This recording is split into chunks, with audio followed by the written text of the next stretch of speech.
As is the way with Formula One, the longer a team succeeds for, the closer the rest of the grid looks to try and work out why. That can be some design secret they found which has given them an advantage. It could just be a driver that's outperforming the rest of the grid. Or it could be certain staff members that are really good at their job. At Red Bull, each one of those possibilities has come up over the past season or two. The design secret that many teams tried to follow was their side pod shape with its innovative vertical intake, or the huge uproar over an asymmetrical braking system that never existed. Mercedes tried their absolute hardest to tempt Max Verstappen away from the team and will no doubt try to do the same thing again this season with George Russell's contract set to expire. And in terms of certain staff members who are very good at their job, well, Red Bull are currently suffering a mass exodus of those. Today, I'll check them out, how Red Bull is trying to keep their staff as long as possible, and the second team principal change of the off-season, so don't go anywhere. Earlier this month, Aston Martin made the announcement that team principal Mike Crack was being moved out of his role. His new role as Chief Trackside Officer moves him away from the poorly performing Silverstone-based factory and lets him focus firmly on the trackside operations of the team. That move comes ahead of ex-Red Bull team member Adrian Newey joining the team in March. But Newey is far from the only Red Bull staff member jumping ship, and Crack isn't the only team principal to lose his job ahead of the 2025 season. Sauber, who will become Audi in 2026, have confirmed that Alessandro Aluni-Bravi will leave his position as team representative and managing director at the end of January 2025. After first joining the squad in 2017 as general counsel and board member, Aluni-Bravi became managing director in 2022, focusing on marketing, communications, sales and other departments, before taking the position of team representative in 2023 in all official functions at race weekends and away from the track. While his official title was not team principal, that was the job he was doing. Now the Italian is set to move on to new projects and admitted in a statement that seeing his journey with the team come to an end has been emotional. Since I joined in 2017, I've seen this team grow and change beyond what anyone could have imagined, said Aluni-Bravi. This organization went through exciting and difficult times alike, all without ever losing its spirit and its commitment, which is something I find inspiring, and I was proud of being able to represent the team as its public face in the last 2 years. As I move on to a new project, I want to thank Finn Rousing, all those who put so much trust and faith in me at Sauber and Audi, and all the colleagues I've been working with for the last 8 years.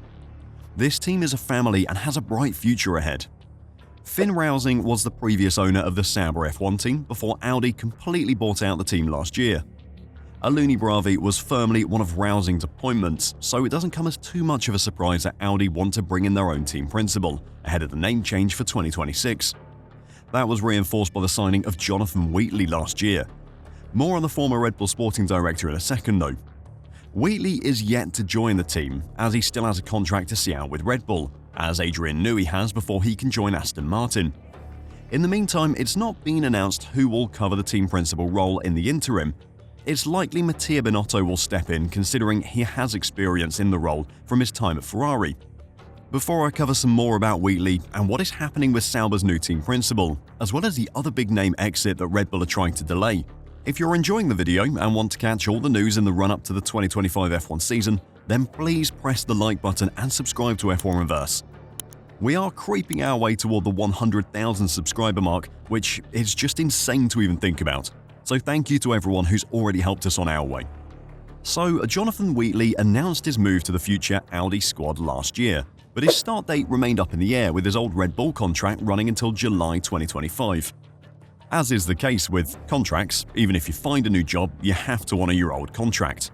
But what often happens in Formula One is that an agreement of sorts is reached which allows that to end early. That agreement is normally reached with some amount of money changing hands, or with a team that is losing the staff member finding a replacement early.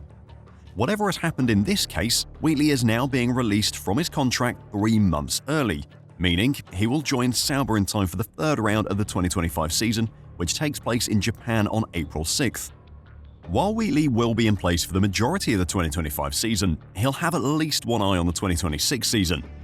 With the Sauber team now being owned by Audi and funded by the manufacturer, but without their name on the car, they aren't going to be too worried if Sauber find themselves bottom of the Constructors' Championship again. The teams are now allowed to start the serious work on their 2026 cars, meaning there are big decisions to be made on whether to focus on the new regulations or look for some gains in 2025 and hope to capitalize on everyone else focusing on the future.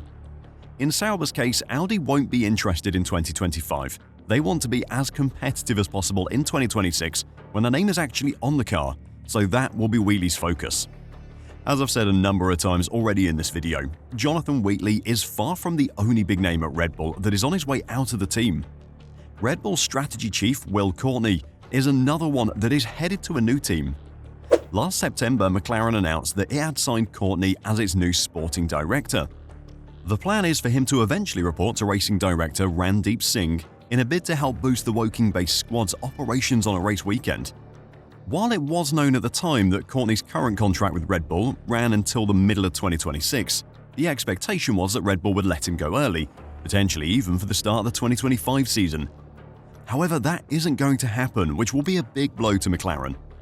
McLaren were eager to cut a deal, so it could get Courtney in as soon as possible, but Red Bull has reportedly shown no interest in such an arrangement and plans for him to see out the full length of his contract. It means Courtney will remain on the pit wall in his current role for Red Bull as head of strategy for the 2025 campaign and may even be there for some of the 2026 season. He'll continue working alongside Hannah Schmitz, Red Bull's principal strategy engineer, who is expected to step up and replace Courtney when the switch to McLaren eventually happens. Speaking in the wake of the news of Courtney's departure last year, Red Bull team principal Christian Horner said he understood why the change of teams had proved attractive. "He's been here for 20 years, said Horner. "We talked about other roles within the group. He was offered a bigger role on a very high salary from McLaren, and at that point you've got to say, good luck, go for it." But at the same time, it gives an opportunity for Hannah Schmitz to move up, which, if she hadn't had that opportunity, she'd have been a prime target for somebody. The money that F1 teams have to spend on staff is limited. With those wages coming under the budget cap, the teams have to seriously think about whether the extra money they spend on staff is going to see them gain performance on track, or if they would be better off spending the money on car development. On top of that, positions are limited. There are only 10 spots at the moment for a sporting director in Formula One, and those who make it to that level tend to stick around. For someone like Will Courtney, who is looking to be promoted to a new role, if Red Bull don't have anything for him, then he has to move. Red Bull can't afford to keep him in his current role and just pay him loads more money to stop him moving to another team. They don't have the budget available to do that kind of thing. What do you think of Red Bull losing all these high-ranking staff members?